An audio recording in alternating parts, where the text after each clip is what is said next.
The Newberry lacrosse team took the field this weekend, and our cameras were there. Dr. Cynthia Eshelman shares some reflections on the recent anti-human trafficking conference. And we'll find out why one of the most dangerous places on campus is under a bell. All this and more coming up on Wolves Weekly.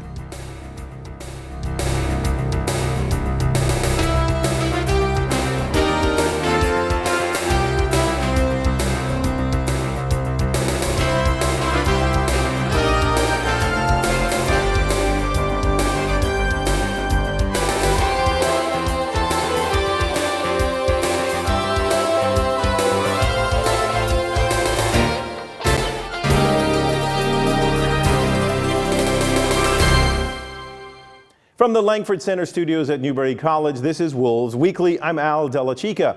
Well, although the semester is winding down, the action in Newberry sports remains intense, both on the road and here at home. And the Newberry lacrosse team was busy this weekend. And when the teams are busy on the weekend, so are the members of the Wolves Weekly team, who bring you this report. On Saturday, April 5th, both the men's and women's lacrosse team took on Lenore Ryan at Setzler Field. The women's team kicked the day off playing at 1 p.m. Following that, the men's teams faced off at 4 p.m. In the women's game, the Wolves would give up a goal early, but quickly even the score with a goal from freshman midfielder Ryan Bunner. Lenore Ryan took the lead back as they scored 2 more goals, making the score 3-1 at the end of the first quarter. In the second quarter, the Wolves caught fire, scoring 9 goals in the period. Leading the way, both Emma Jobs and Serena Elias scored 3 goals. They also got some help from Lana Howell, who scored 2 goals, and Morgan Parsons scoring a single goal. Lenore Ryan tried keeping up, scoring 4 goals in the period, but the Wolves' surge gave them the 10-7 lead going into the half. In the third quarter, Lenore Ryan kept it close, scoring 2 quick goals, but the Wolves answered back with a score from freshman midfielder Dakota Beasley. Lenore Ryan would score another goal in the quarter, but the Wolves kept the 11-10 lead heading into the fourth. In the final quarter, things heated up with a back-and-forth scoring affair from both teams, which saw Lenore Ryan tie the game at 12-12. The Wolves then turned the tides thanks to senior attacker Tristan Burns, who scored all 3 goals for the Wolves in the fourth quarter. At the sound of the horn, the Wolves were victorious, coming away with a 12-14 win. With the win, Newberry improves to 9-4 overall and 6-2 in sack play. The Wolves return to action on Wednesday with a trip to Mars Hill. In the men's game, the Wolves got off to a slow start, going down 4-0 midway through the first, but goals from Andrew Marks and Aiden Snow narrowed the deficit. Lenore Ryan scored once more, bringing the quarter to a close with a score of 5-2. In the second quarter, there was a bit of back-and-forth scoring between the two teams. The Wolves were answering scores from Lenore Ryan with scores of their own from Andrew Marks and Liam Vollins, who scored 2 goals each. The Wolves couldn't quite match them, though, ending the half trailing 12-6. The third quarter didn't go much differently and saw the Wolves get outscored 5-3. But with 2 goals from Aiden Snow and a single score from Johnny McLean, the Wolves did their best to keep it close heading into the fourth.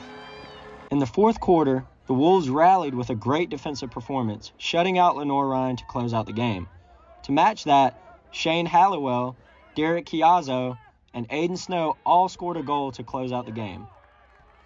Despite a hard-fought final quarter, the Wolves ultimately came up short, losing by a final score of 17-12. With the loss, Newberry's record moves to 8-5 overall and 5-2 in sack play. The Wolves will return to action on Wednesday with a road matchup against Mars Hill. Tucker Moore, NCTV.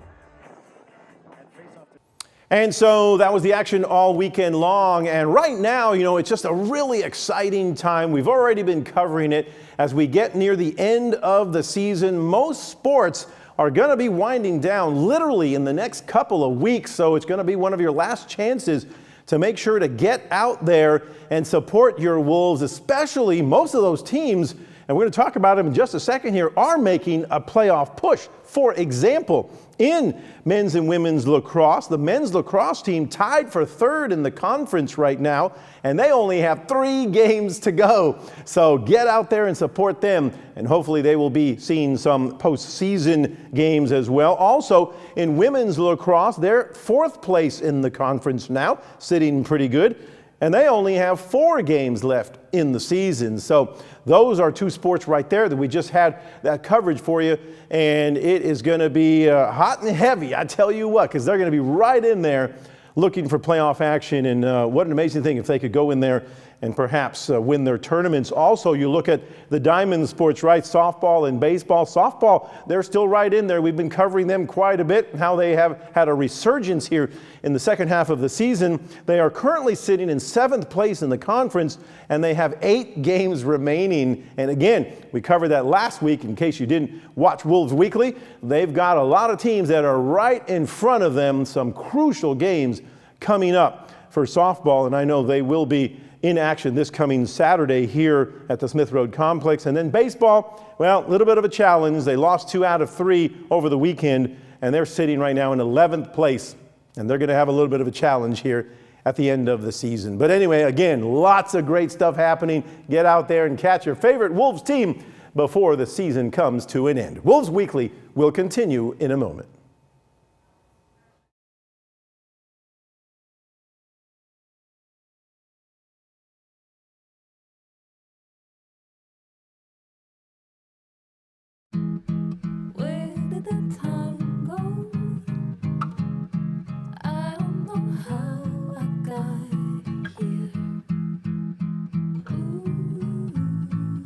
You've done the hard part. You quit smoking. Now do the easy part and get scanned for lung cancer. If you smoked, you may still be at risk, but early detection could save your life. Talk to your doctor and learn more at savedbythescan.org. My dad was a farmer. The guy was bigger than life. He wasn't someone that liked to show his emotion or liked to show when he was struggling, but we all struggle. I want to show emotion to my kids. It's something that brings me so much joy, and I want them to see me working through things. Allow your kids to know that it's okay to struggle, that even dad doesn't know the answer sometimes, but we're gonna figure it out together.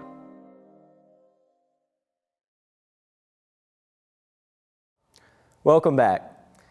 Typically, we associate April with April Fool's Day or Easter, but what most don't associate it with is Sexual Assault Awareness Month. Newberry recognizes this by hosting a plethora of events around campus throughout the month. And here to talk with us about that is Cynthia Eshelman. How are you doing today? Doing great, thank you. That's awesome. So I just wanted to open this up asking you about how did you get involved with advocating for sexual assault awareness? And what role did you play, or are you still playing, in this month's activities? Well, I actually got involved in anti-human trafficking work when I was a practicing attorney. And so I dealt with both labor trafficking and also sex trafficking cases. And so that's been something that's been with me for a number of years. And so when I came to Newberry College, I felt like it was important for us to also take a look at that from many different perspectives, for students that are in business, students that like yourself in communications, students who are in criminal justice, because it really hits so many different areas. And so we couldn't do it in January because we typically have the J1 term. And so we decided to move it to Sexual Assault Awareness Month. So we do talk about both sex trafficking and also labor trafficking during the conference. How do you think that went, and how do you think it impacted the audience that was actually there listening? I think it went very well. We typically, last year we had a number of people from different agencies that came that spoke, also were there as participants, and this year was the same. We had excellent speakers from Preston Shipp, who was an author, to Brian Bennett, who's now retired law enforcement, talking about non-fatal strangulation, to Carol Metzger, who is an international well-known writer and also advocate in human trafficking. It was just an amazing day.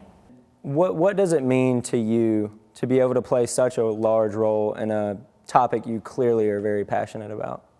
It really means everything, because honestly, I think that you all are the next generation coming up, and I think you need to be aware of what human trafficking is. It's a multi-billion-dollar industry, and we can continue to use the commodity of humans over and over and over again. And the sad part about it is children as young as 4 are being trafficked around the world. Yeah, and a lot of people are not aware, most aren't even aware that this month is Sexual Assault Awareness Month. What would your message be to anybody listening to help advocate for this and help spread this to transcend beyond just a month of recognition? I think for one, it's really important to know what true love is. It's so important in relationships because oftentimes traffickers will traffic young girls and young boys because they give them false hope, false sense of love, and really to know what that is. But I also think to be a conscious consumer and to also understand what consent means when we talk about from a sexual assault awareness perspective. Okay. And what is the biggest thing you're hoping to get across to the community of Newberry, whether it be locals or students or both? What is the main message you want them to take away from the activities on and off of campus by the end of the month? Human trafficking is everywhere. And in fact, Newberry County has had cases just recently that have been prosecuted on the federal level for human trafficking. So one, to be aware. 2 is that it is something that is happening everywhere, to know the signs and what to do whenever you come across someone who is being trafficked. Some of the events that are going on campus, one of them being Walk Like a Wolf, which will be April 16th. Talk to me a little bit about that and what y'all are going to hope to accomplish. Well, Dr. Caudell typically puts that together every year, and it allows for students to walk throughout campus. Typically, we have awareness activities that she does, either posters, t-shirts, something that is raising awareness about sexual trauma. And typically we have speakers or whatever at the event, and then students will walk around to raise awareness for that for the community. The 30th, another event will be hosted, Denim Day. Yes. And what does that entail, and also what do you hope to bring forth with that? That's typically where everyone will wear denim in support of women who have been traumatized by sexual assault because there was a case revolving around the issue of person wearing denim and whether or not that caused them to become sexually traumatized. And we all know that's not the case. It doesn't matter what you wear. It matters the control that the person's trying to exercise over the victim. This is a worldwide issue. This can happen in your hometown. This can happen anywhere. And speaking on Newberry, there are a lot of cases within Newberry County. How do you hope to educate people around here and help them to avoid instances where they may be a victim of human trafficking or sexual assault? Well, for sexual assault, we know that it's happening everywhere. It's not often reported. For human trafficking, we also know that there's cases that go unreported, so we don't really have a number. We've only got one case that's been fairly prosecuted out of Newberry. But I think the biggest thing is raising awareness by doing events like the Human Trafficking Conference, by talking about things, by putting things in the newspaper, by holding events throughout Newberry City and County regarding human trafficking to make people more aware. Thank you so much for being here. It was a pleasure having you. Nice to be here. Thank you. Wolves Weekly will be back in a moment.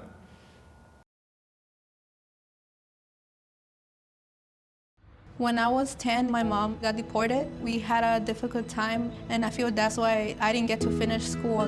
My husband is really supportive in a way that he pushed me to go back to school. She wants to have a career so her kids can look up to her. They both keep me motivated to go to school, and they see that if I do it, like they can do it too, you know? I feel that everything's possible. Find free adult education classes near you at finishyourdiploma.org. You're watching NCTV Newberry.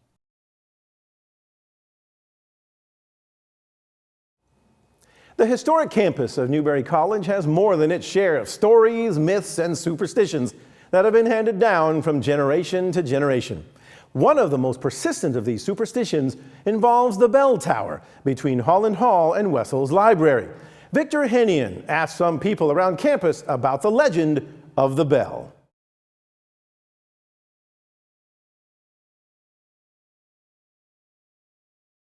For those of us who walk on campus, nearly all of us have seen this bell, standing proudly beside Holland Hall since it was gifted by the class of 2000. That's not its actual origins, however. Cast in 1884 by J. Requester and Sons in Baltimore, Maryland. For such an inconsequential bell, Why won't people walk under it? I know that I will absolutely never walk under it until after I graduate because it's haunted. It's haunted? It is. Or it's a superstition around it. All I know is since I first got on campus, I've been told not to walk under the bell, and I have drug many of my friends out from under, so we all graduate on time. If you walk underneath it, it's bad luck. But you can walk under it when you graduate from college. Have you ever walked under it? No, I walk around it. Really? Yes, really. Well, yeah, so the bell tower is a gift from the class of 2000. It has been there ever since. But I want to make known that there are some superstitions around the bell tower. Ever since I was here as a student in the 2011, since I've been here as a student, always heard some superstitions about, if you walk on the bell tower, you'll never graduate. And I took that to heart. So even as a student, I never walked under the bell during my time here. And now as an employee, I still have not walked under the bell tower since then. I still have some schooling to do, and I want to make sure that I do not fall short in those superstitions, if you will. It took less than a year for the legend to spread that you did not walk under the bell tower if you wanted to graduate in 4 years. The history of the bell, interesting, because when Keller Hall was built back well over 100 years ago, is in 1890s, it was designed with a tower in it for the bell. And so the bell was used for a variety of different things, including on the hour or for starting classes, those kind of things, back when we didn't have as much in the way of technology, electronics. But then somewhere along the line, they sort of stopped doing that. And by 1947, there was an interesting little article in the Indian newspaper. The bell went quiet. And so this particular editor of the student newspaper was saying, we want to hear it a few more times, like after football victory or other victories in sports teams, or during graduation or the beginning of the semester. And so it sort of fell silent for a while. And then by the 1980s, Keller was close to being condemned. It was falling apart. All the wooden parts were getting rotted out. The upstairs of Keller was where the pigeons lived. And it was considered a toxic mess with all that pigeon poop. And so in 1986, they did a major extraction. The county and the police department and the fire department and a variety of other folks got together and extracted the bell out of Keller Hall and put it on a cart, as in a trailer that you would hitch onto a truck. And so it was kept in somebody's garage and was brought to football games to ring the bell after the victories. And there was, in the 1988 Indian yearbook, there was a picture of one of the students ringing the bell. And after that, it sort of disappeared after a few years of ringing the bell. And finally, by the year 2000, the graduating class donated some money to have what we now call the bell tower. There, between Holland Hall, Kaufman, and the library, the little sided there with a little roof, and there's the bell put up there. So by the middle of 2000, the bell was put back in its place and then allowed for ringing for victories of the football games. And now what we see is also the tradition developing of, after you graduate, you want to come over and ring the bell and finish off your college career with a victory.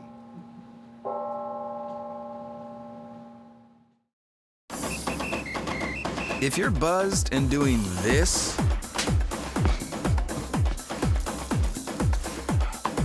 to make yourself feel okay to drive, ZWX.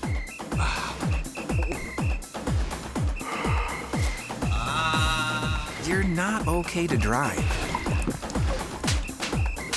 YGKLVW. Regular you.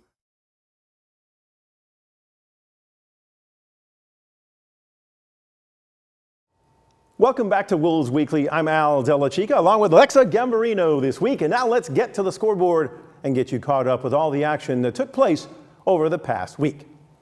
In men's lacrosse, the Wolves fought hard on Saturday but dropped the match 17-12 against the Lenore-Rhine Bears. Newberry trailed the entire game, and despite 4 goals by Aiden Snow and 3 by Andrew Marks, they could not catch up and lost by 5.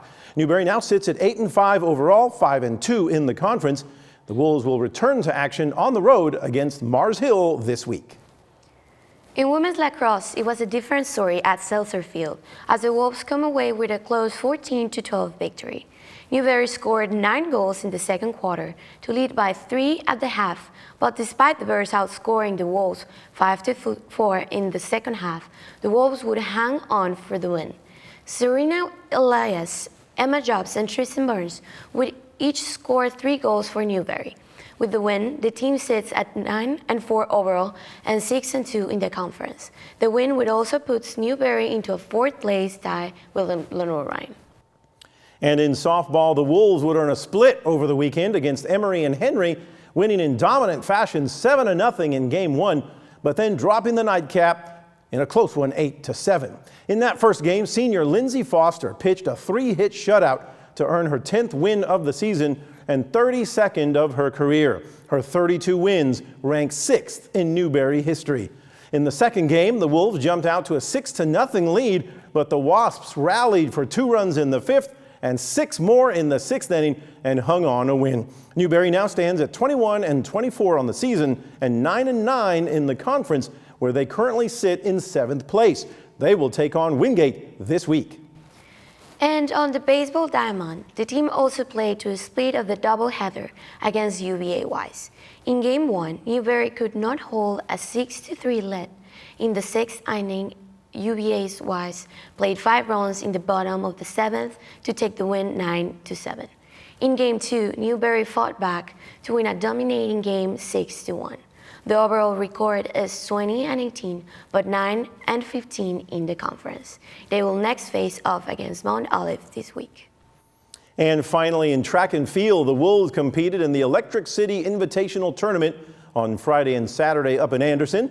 For the women, Irma Watson-Perez continued her dominant season, claiming first place in the discus and a runner-up finish in the hammer throw. She finished second to teammate Andrea Pascual Rivera in that event.